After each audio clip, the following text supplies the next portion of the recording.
fortunate enough to play the tour now for 22 years and been the driver has always been the strength of my game. I'm top 10 on the tour in driving. That is distance and accuracy combined. The two tips I want to give you today is always swing in balance and always work on the rhythm or the tempo of your golf swing. Nick Faldo once asked a question that said everything. Where's the fairness in life? That rhetorical query perfectly captured how one golfer from Kentucky managed to ignite a global firestorm without throwing a punch. How did golf's nicest guy become one of its most despised figures?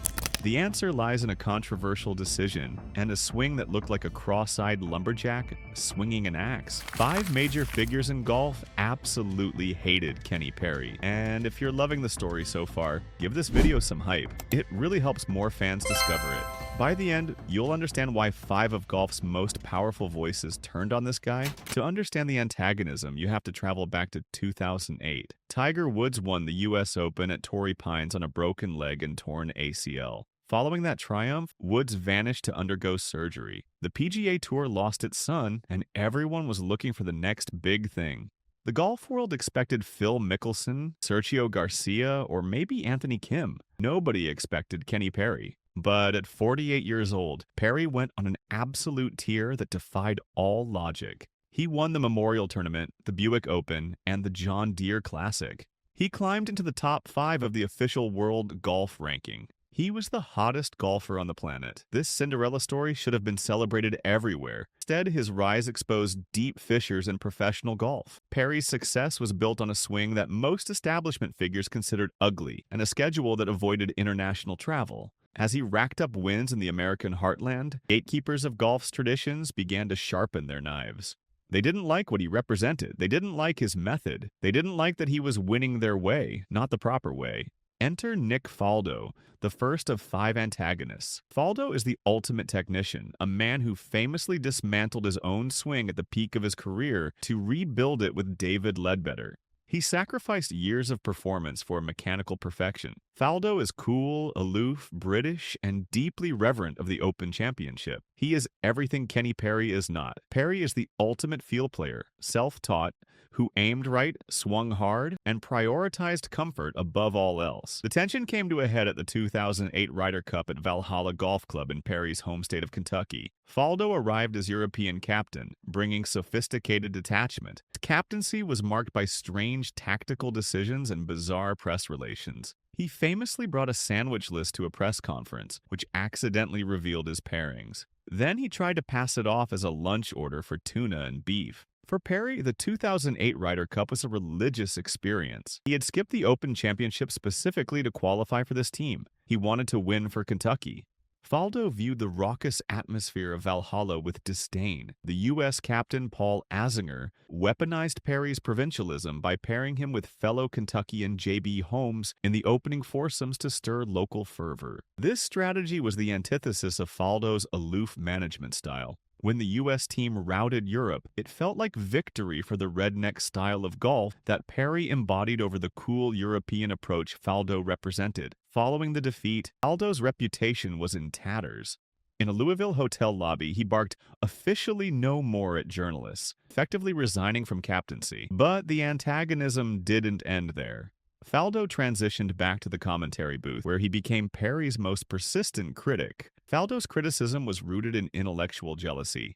Faldo had worked tirelessly to maintain his game, yet his body broke down. Perry, with his unorthodox swing and loose technique, competed at high levels well into his 50s. Faldo revealed his frustration when he asked, how come he still has that putting stroke at 53? Where's the fairness in life? To Faldo, Perry's longevity was an affront to golf's natural laws. Perry did not do things the right way. He did not have a textbook stroke. Yet somehow, the ball went in the hole. Faldo's commentary highlighted Perry's technical flaws with a tone suggesting Perry's success was temporary. Faldo's disdain was deeply aesthetic. In golf commentary, there is a bias toward pretty swings. Adam Scott has a pretty swing. Tiger Woods has a pretty swing. Perry's swing was unorthodox and ugly. It involved a massive lift of the arms and rerouting of the club that violated every principle Faldo had learned. For a purist like Faldo, praising Perry required abandoning fundamental beliefs about technique.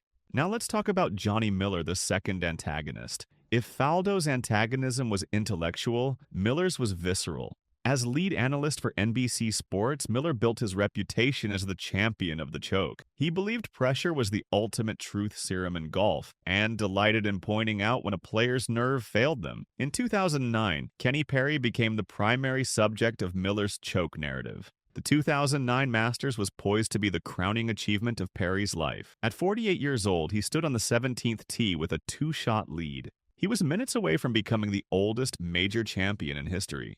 Then the collapse began. On hole 17, Perry's approach shot ran over the green. He failed to get up and down.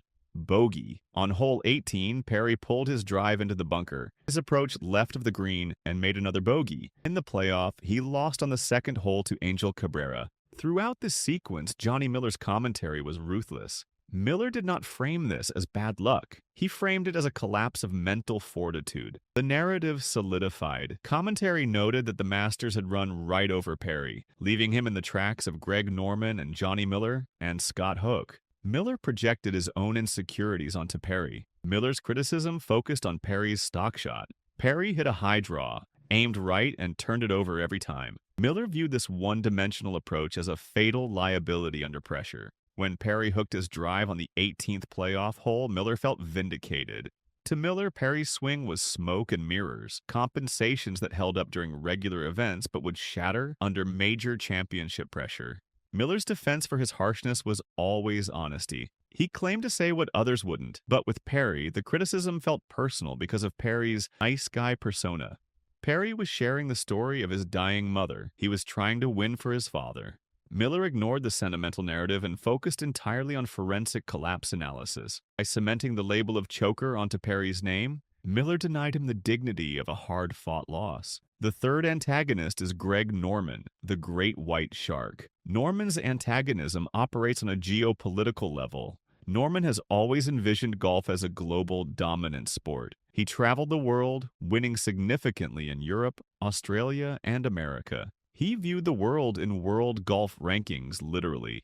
Kenny Perry represented the American isolationist who wanted to stay home, win at home, retire comfortably. The central conflict arose in July 2008. Kenny Perry, ranked inside the top 20 in the world, declined his invitation to the Open Championship at Royal Birkdale. His reasoning was pragmatic. He wanted to secure his spot on the U.S. Ryder Cup team. The Open Championship and travel would leave him exhausted. The U.S. Bank Championship in Milwaukee offered a weaker field and easy Ryder Cup points. Greg Norman found this decision repugnant. Norman stated, "I think there is an obligation on a golfer to travel because it is a global sport. There's a lot of other good players out there who can put bums on seats at events without the USA behind their name." Norman viewed Perry's decision as betrayal of the sport's ecosystem. Major championships are the pillars of the game. For a top-ranked player to skip one to play Tier 2 events in Milwaukee was cowardice and greed. Norman's criticism highlighted a double standard. American players spoke about growing the game, yet refused to leave the United States. Perry became the poster child for this hypocrisy. While Tiger Woods played globally, Perry refused to play even for history. The irony was rich.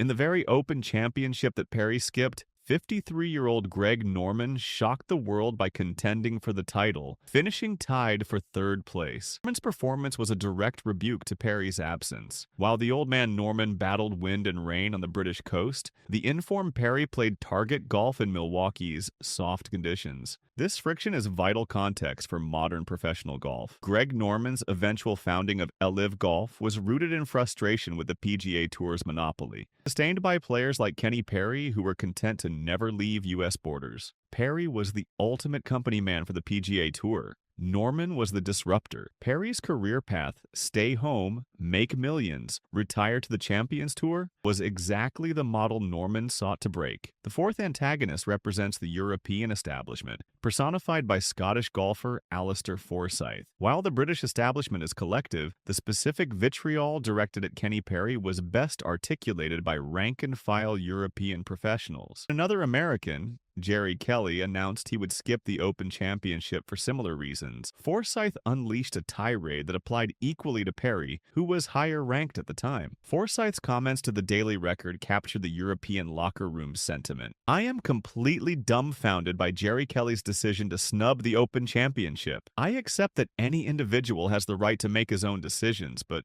Come on, this is the greatest championship in the world. It seems some Americans just don't want to leave the comfort zone of their own tour. This quote wasn't just about Kelly. It was a direct reference to the precedent set by Perry. Perry's decision had legitimized the idea that major championships were optional.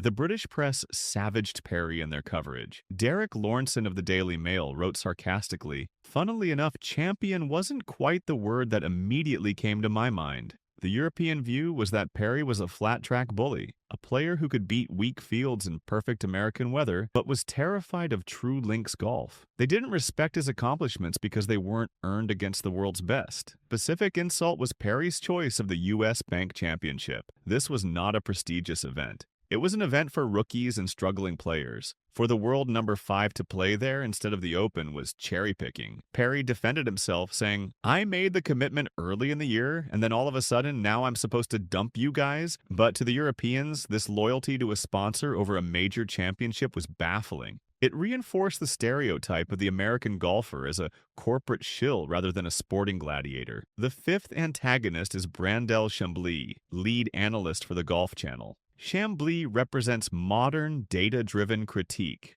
Unlike Miller, who relied on narrative, and unlike Faldo, who relied on mechanics, Chambly relied on patterns and statistics. Chambly's antagonism toward Perry was subtle but devastating.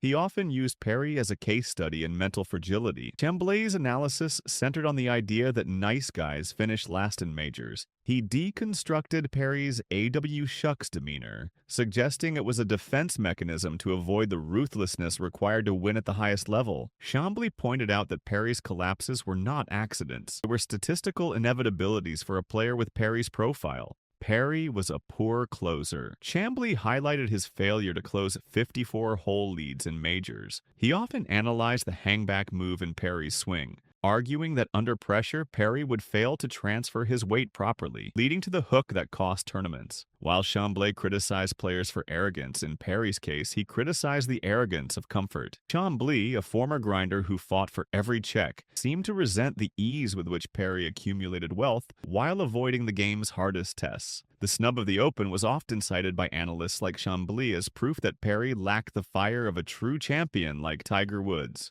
To fully comprehend the depth of this antagonism, you have to look at financial incentives beneath the surface. The friction wasn't just about golf shots and philosophy, it was about money and value. Perry's decision to skip the Open was driven by the Ryder Cup point system. In 2008, the U.S. system heavily weighted money won in the current year. The Open represented high risk. Weather was unpredictable. There was always cut-line danger. Milwaukee represented low risk, a weak field, a guaranteed large check. Perry chose the easy money. He said, "I figure, here I am, 48 years old. That was my last opportunity probably to play in a Ryder Cup. Money wasn't the issue, points were." But to his critics, this commoditized the Ryder Cup. He was gaming the system rather than earning his spot against the world's best. Greg Norman's critique was that American stars like Perry used their fame to extract value from the U.S. ecosystem without contributing globally. By staying in Milwaukee, Perry effectively told the rest of the world that their events didn't matter. This economic selfishness fueled the anger of the European Tour establishment.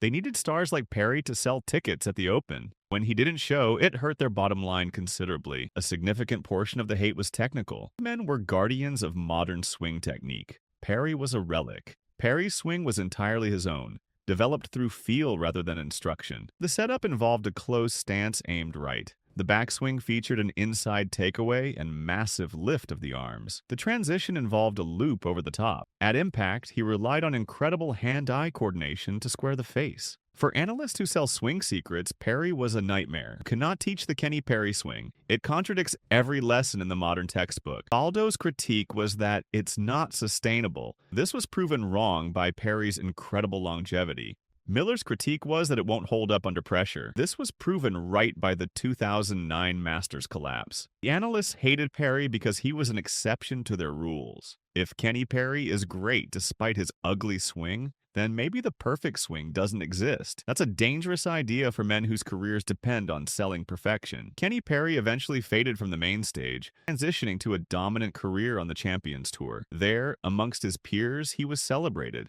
The scars of 2008 and 2009 remain a fascinating chapter in golf history. The hate was a perfect storm of circumstances that converged at exactly the right moment. There was a cultural divide between Europe and America, personified by Faldo and Forsyth. There was a philosophical divide between globalism and localism, personified by Norman. There was an intellectual divide between purist technique and homemade feel, personified by Faldo, Miller, and Chambly. All these philosophies converged on one simple man from Kentucky. Kenny Perry was not a villain. He was, by all accounts, a wonderful man and a gentleman. But he was a man who said no to the establishment. He said no to the Open. He said no to the swing coaches. He said no to the travel. He said no to the pressure to conform. In doing so, he exposed the insecurities of the entire golf establishment. Nick Faldo couldn't stand that an ugly swing beat him. Greg Norman couldn't stand that a provincial player ignored his global vision. Johnny Miller couldn't stand that a choker kept putting himself in contention.